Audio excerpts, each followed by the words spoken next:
Good afternoon, everyone. Thank you so much for joining us. My name is Rondalee Davis. I am joining you from LISC, New York. Very excited to present another information session for the New York Land Opportunity Program. We will get started in just 1 minute.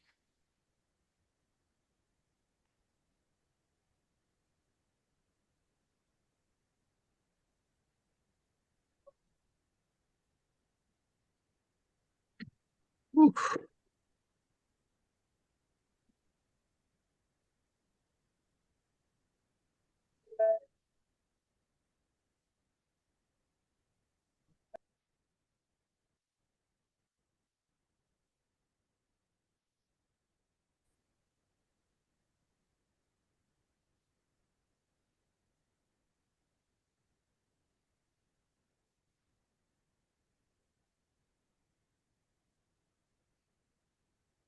Awesome. So I see everyone has joined us.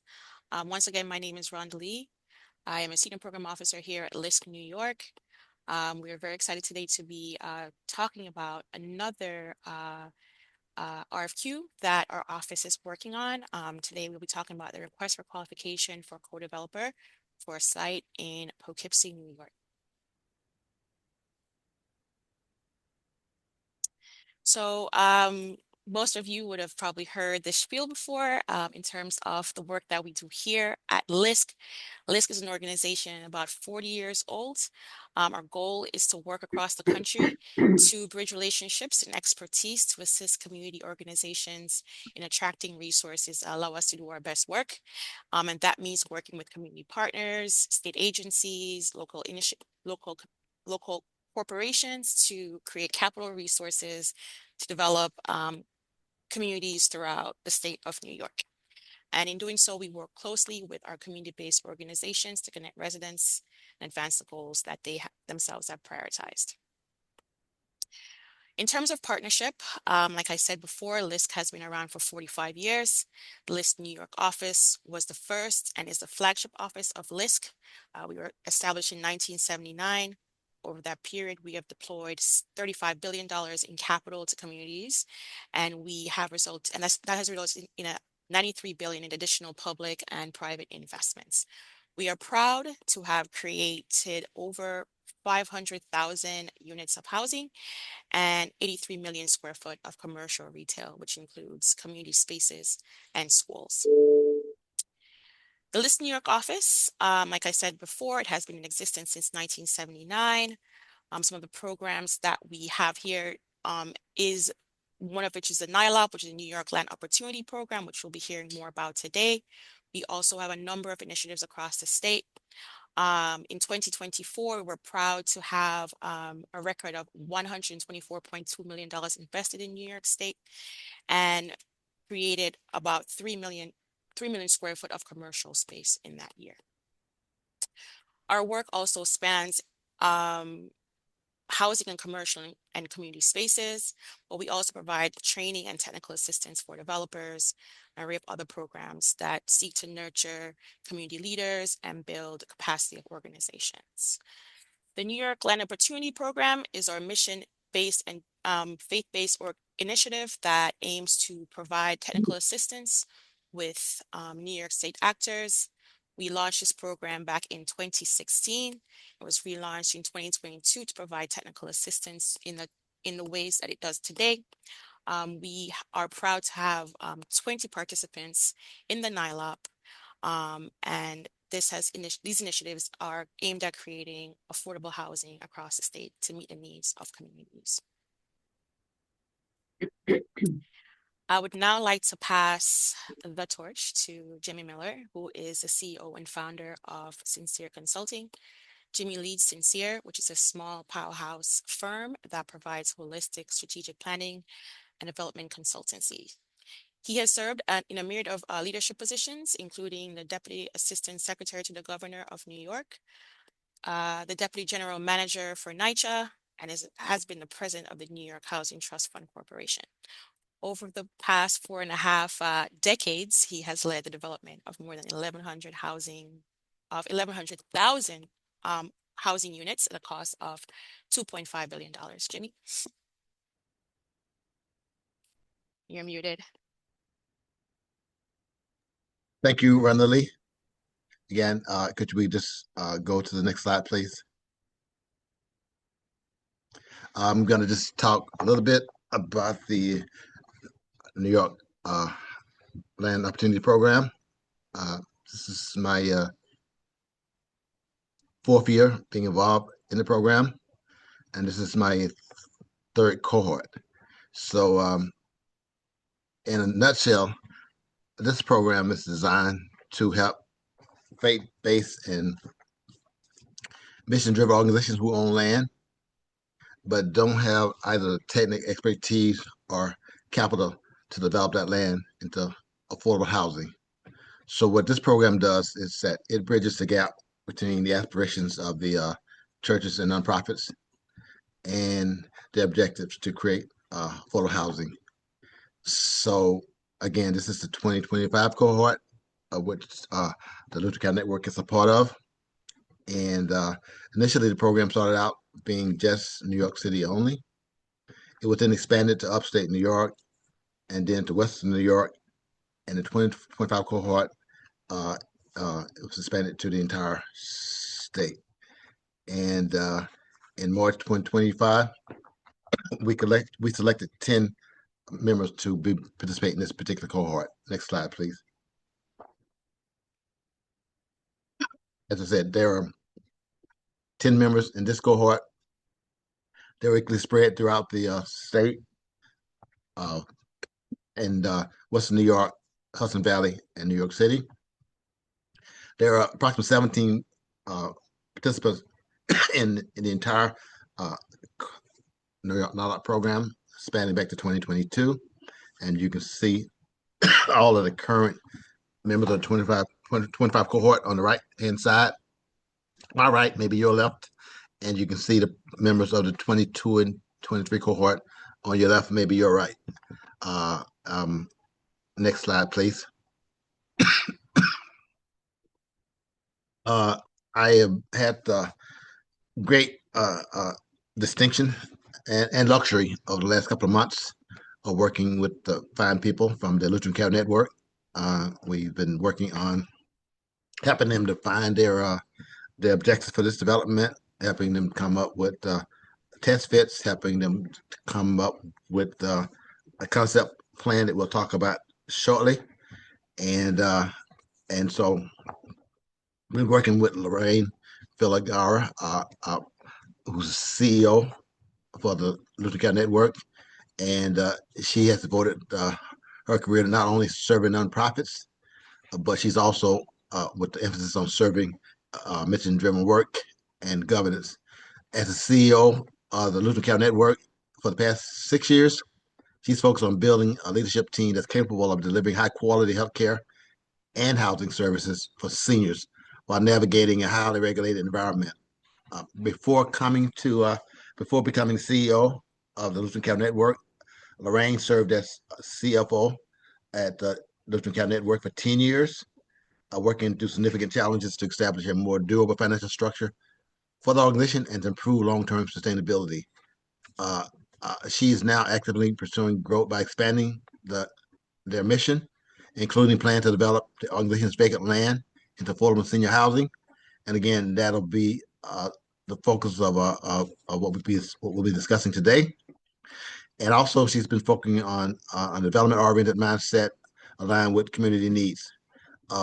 Lorraine is a member of both the American Institute of CPAs and the New York State Society of CPAs, reflecting a strong personal grounding in technical accounting and compliance. A combination of technical skills, resilience in the face of operational and financial challenges, and willingness to take on complex projects suggests a leader who can be constructive, accountable partner for developers evaluating whether to engage with this organization. So again, as I said, I've been working with Lorraine, I guess, over the past almost maybe a year almost, and it's been a great pleasure. So Lorraine, I'll turn this over to you. Okay, great. So I'd like everyone to know a little bit about the Lutheran Care Network. We were formerly known as Wartburg Lutheran Services. And we were established over 140 years ago in Brooklyn. We're a faith-based, nonprofit senior care organization providing skilled nursing, rehabilitation, memory care, and affordable senior housing in New York. We're grounded in Lutheran values, but serving people of all backgrounds. We currently have 9 affiliated organizations that focus on helping older adults age with dignity. Over the past 25 years, we've owned approximately 135 acres of land in Poughkeepsie, New York, that was adjacent to our skilled nursing facility. And about 3 years ago, our board chair, who is also on the Zoom today, Pastor Koenig, inspired the board to pursue an expansion of our mission by using this property. Over the course of our discussions, I became aware of the comprehensive services of LISC New York and their land opportunity grant. So in early 2025, LISC was seeking mission-driven organizations to develop affordable housing in New York and would select 10 cohorts to fit their criteria. We were excited to pursue their assistance by obtaining this grant, since this would give us the ability to access funding opportunities and pre-development costs. When we were chosen to participate, we were thrilled. Upon meeting the LISC team, we were extremely impressed with their professionalism and depth of experience. However, the clincher in our decision to work with LISC was when we had the opportunity to meet with other organizations that LISC had partnered with in the past. Their inspiring stories encouraged us to pursue all the resources that LISC could provide. We believe that LISC could turn our mission and our real estate into high quality, financially feasible, affordable senior housing that we could have never developed alone. LISC brings pre-development support, low-income tax credit deals, help navigating public and private financing that a care ministry like ours lacks in-house. Meeting Jimmy Miller, Jason Labate, and Andrew Knox sealed the deal for us. At present, our goal is to leverage our underused land through the NILOC program that converts it into a well-planned affordable housing development. What we bring to the table is the vacant land, of course, but more importantly, we bring a seasoned leadership team who has an excellent track record in managing senior housing. We plan to be fully engaged in the development through construction and then moving forward through operations. We're looking forward to partner with an experienced, affordable housing developer who can understand our vision and mission and transition our property from a basic concept to 100 plus units of senior housing. So we appreciate your attendance here today and thank you for your interest in exploring this great opportunity. Back to you, Jimmy.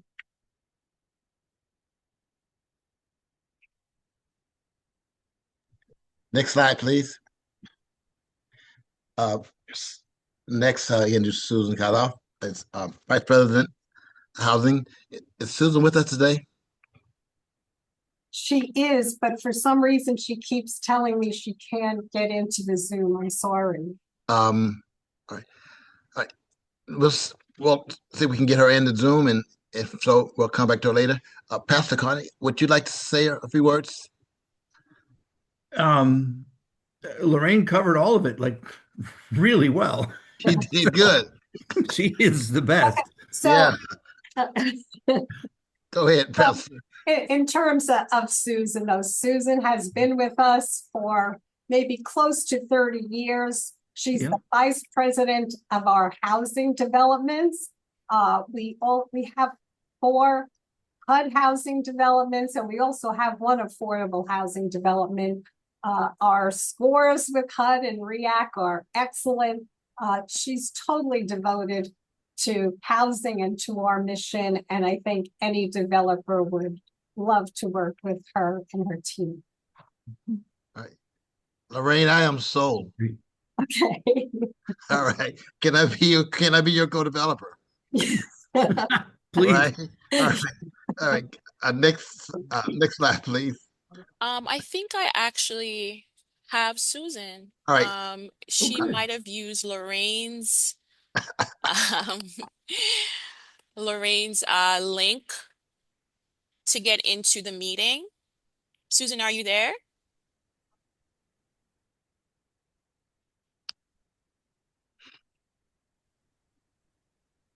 It doesn't look like she I think we're is. gonna move We on. don't have a Susan nor a second Lorraine. All Yeah. right. But Okay.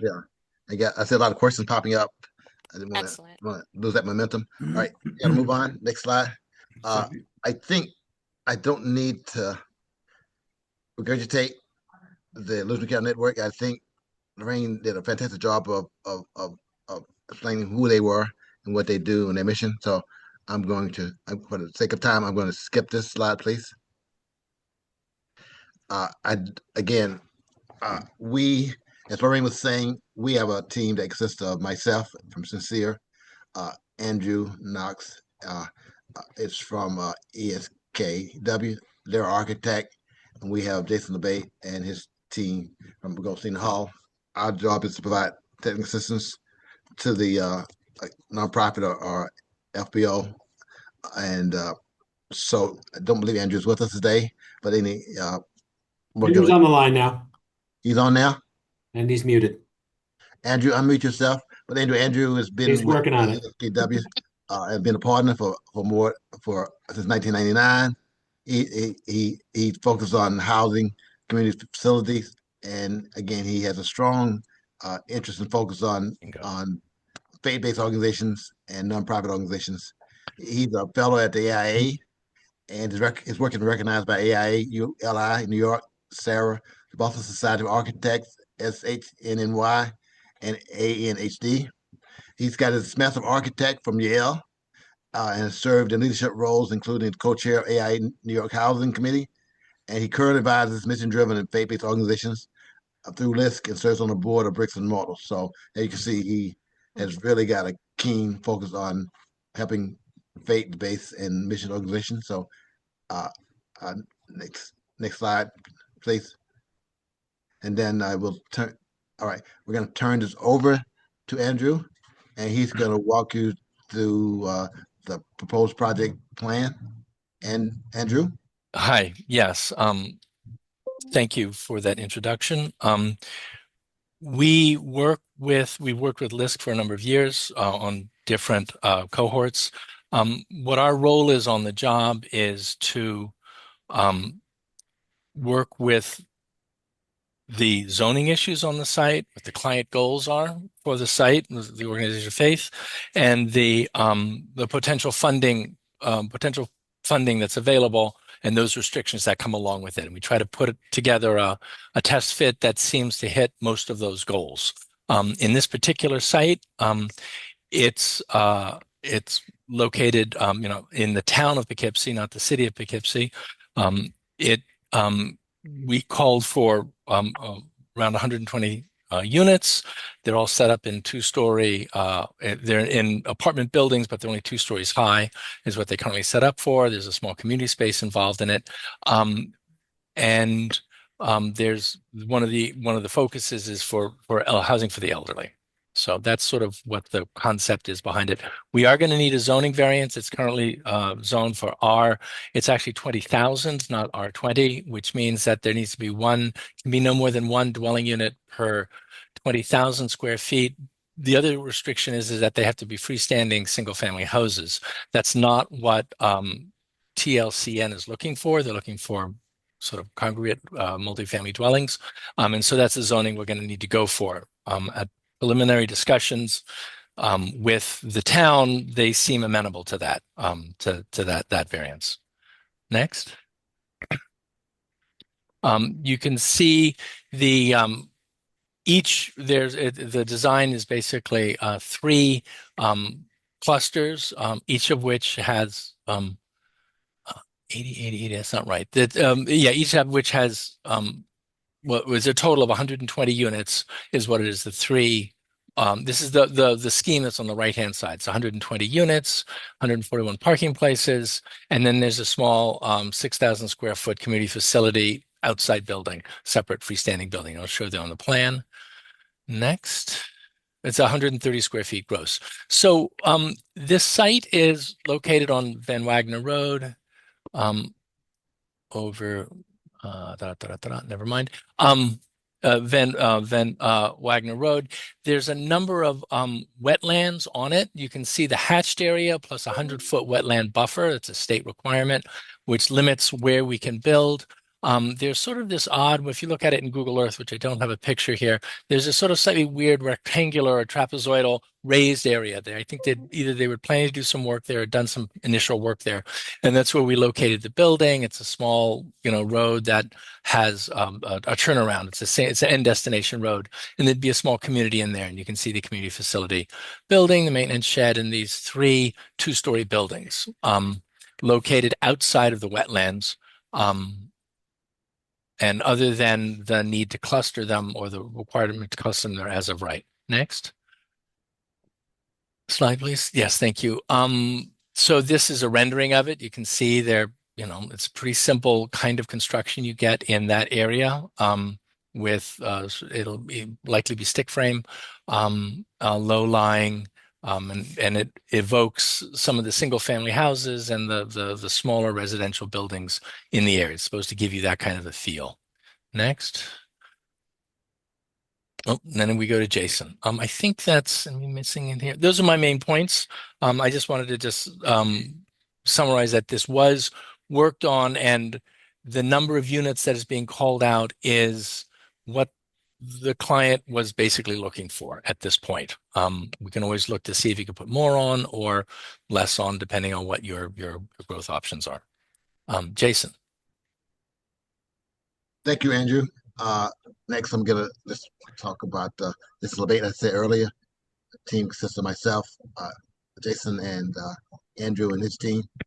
And Jason, as you can see from the slide, is a partner at Goldstein and Hall. He specializes in real estate and community development, nonprofit governance, and project finance. He also serves as counsel to Joe, New York City, a first of its kind affordable housing collaboration recognized with the NYU Grunin Prize for Law and Social Entrepreneurship. Jason also helped close Joe New York City's multi-building solar project, producing approximately 700,000 kilowatt hours annually. He's a leader in the firm's faith-based practice group, advising faith-based organizations on asset protection and development strategy.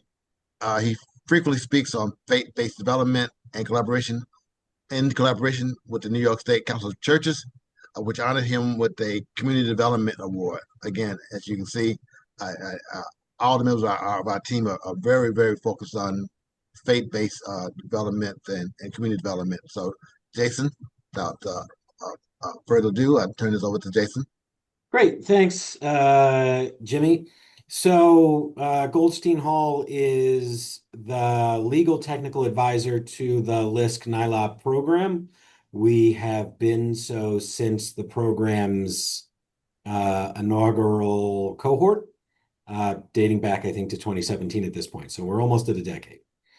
Our role is to help LISC and the participants review their real property documents and their organizational documents to ensure that they and their property are appropriate for affordable housing, and then to help translate their goals into the legal requirements in the RFQ, and then help them evaluate proposals, responses to that RFQ.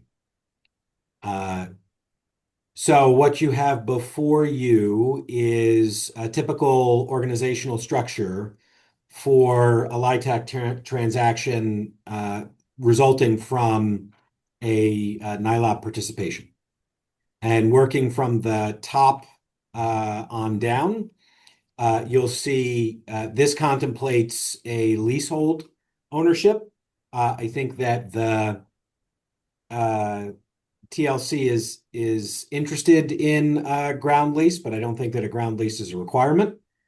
So it would be useful in your responses to know whether you are open to that or not.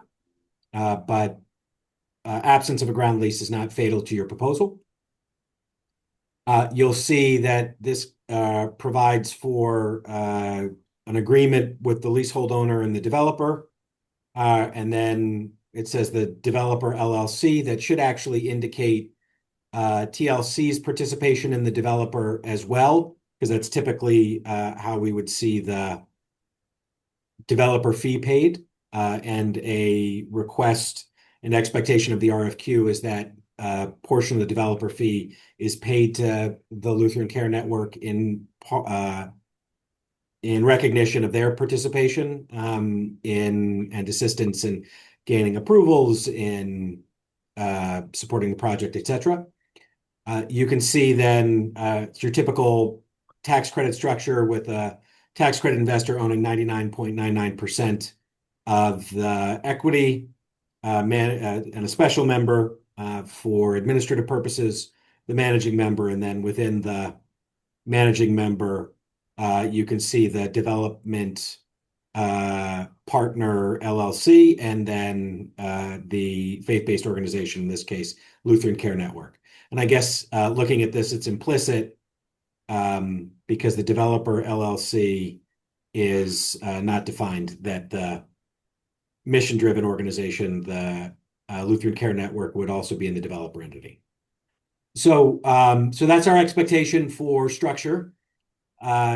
We think that this is probably big enough for a 4%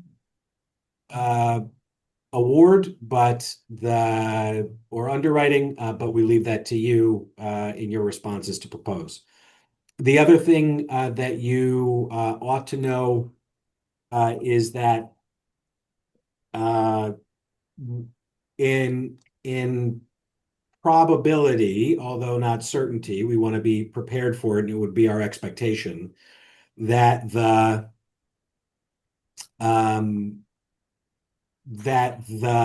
Lutheran Care Network receive fair and reasonable consideration. So because the Lutheran Care Network is incorporated as a not-for-profit, its requirements for gaining approvals are a little bit different. The requirement for gaining an approval on a transaction is if they are transacting on a simple majority of their assets. And so that's going to be a financial analysis based on an appraisal and the remainder of their assets. We think that that approval is unlikely to be necessary, but we should prepare for it. And regardless, the expectation is that the Lutheran Care Network will be compensated at least the appraised value for its property, and then, as discussed, receive participation in the developer fee and in the cash flow. And there are further details in the RFQ. I think that's all I have for now. Thank you, Jason. Next slide. As you can see, this is the program timeline. The due date is for the submissions is April 10th. We hope to select a co-developer by May 26th. The first step after selection of the developer is to negotiate and enter into an exclusivity agreement, wherein the co-developer will have 120 days to determine the feasibility of the project, to refine the concept plan, and to hopefully do environmental assessments and all the other stuff needed to determine this project is feasible. After they determine the project is feasible, then the step would be to enter into a development agreement and to proceed with the pre-development activities. Next slide, please. I'm going to go through this real quickly in the interest of time. I can see a lot of people with questions. RFP, again, as I said earlier, is really to take the aspirations of the Losing Care Network, work with our team, do the concept plan, promulgate the RFQ, and then get a co-developer whose interest is aligned with that of the group, and hopefully produce affordable housing. Just for a note, it does not need to be 100% affordable housing, but I think the current thinking is that it should be the maximum number of affordable units feasible. Next slide. Again, I'm not going to read this. I think we covered this. One thing of interest, though, is that we do need to know is that we do expect, subject to negotiations and project feasibility, we do expect the co-developer to provide 100% of the pre-development cost. That is a threshold requirement. Next slide. In addition to providing the 100% pre-development costs, threshold requirement is that we also expect the co-developer to have at least completed 2 projects of a comfortable size and scope in the last 5 years, have 5 years of housing experience, and have experience getting debt and capital. And also, we look for someone who, in this case, has experience working with HCR and as a primary funder. Keep going. Again, the criteria here, similar to what you are used to seeing, typically seeing in an RFQ of this type, looking at your response to the RFQ, make sure it's complete, looking at your past projects and experiences, looking at your experience with, again, tax credits. We assume that typically the project size, as Jason said, will be a 4% tax credit, but that will be left up to you to determine the feasibility and the capital stack. And looking at the relative experience of your key members. Looking at also your financial capabilities to make sure you have enough capital that you can fund the pre-development costs as well as provide the necessary guarantees. Next slide, please. Deadline we just talked about, April the 10th is the deadline. Your questions need to be in by April 1st. That is April Fool's Day, but this is no joke. We do expect your questions to be in by April 1st. And then, and I'm sorry, and then responses by April 6th. And then again, 3 p.m. Friday, April the 10th. That deadline is hard and fast. Next slide, please. I think we run out of slides. You can reach out to us. It says anytime by mailing nylop@listnyork.org. And then I think, Ronald, if I'm not mistaken, we're ready to open this up for questions and answers. Is that where we're in the run of show? All right, so I'll turn it back over to you, Ronald. Thanks, Jimmy. So yes, if you have any questions, I see we have one question that was sent to us in the chat, but if you have any questions about what you've just heard or the RFQ in general, please send them to us in the chat or in the Q&A box. I do see one just popped up in the Q&A box, and please feel free to add more. So the first question, and this goes to our panel, anyone feel free to answer. It says, hi there. Will the units be solely rental and homeownership, or solely homeownership? So this goes to division. I see Lorraine as unmuted. I'll turn it to you.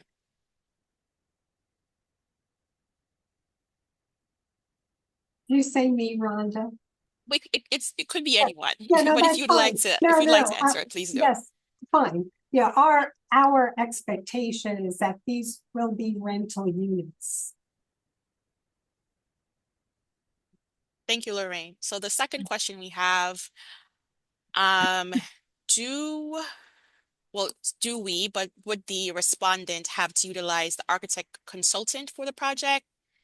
They're not sure if it's a conflict or not. So this is a question regarding, I'm guessing it's asking if they have to use the NILOP architectural consultant or if they're open to using their own architectural firm.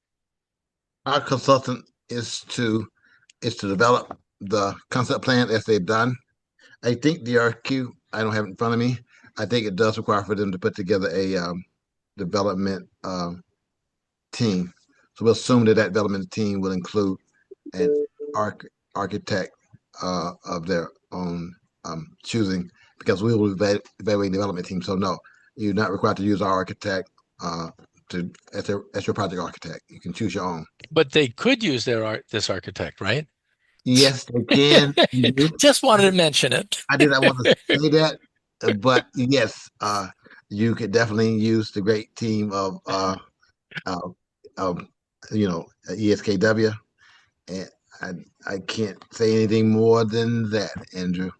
I very appreciate it. Thank you. Okay, and also our legal team is to provide legal, take some expertise, but we do have firms, we do have members of cohorts that do use our legal team as their legal team as well. So I should say that as well. Someone And just, again, sorry about that. they're all available and they're all great. Let me say that.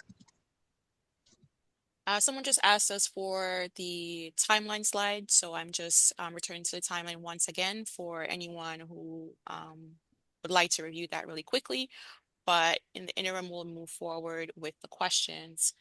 Actually says, I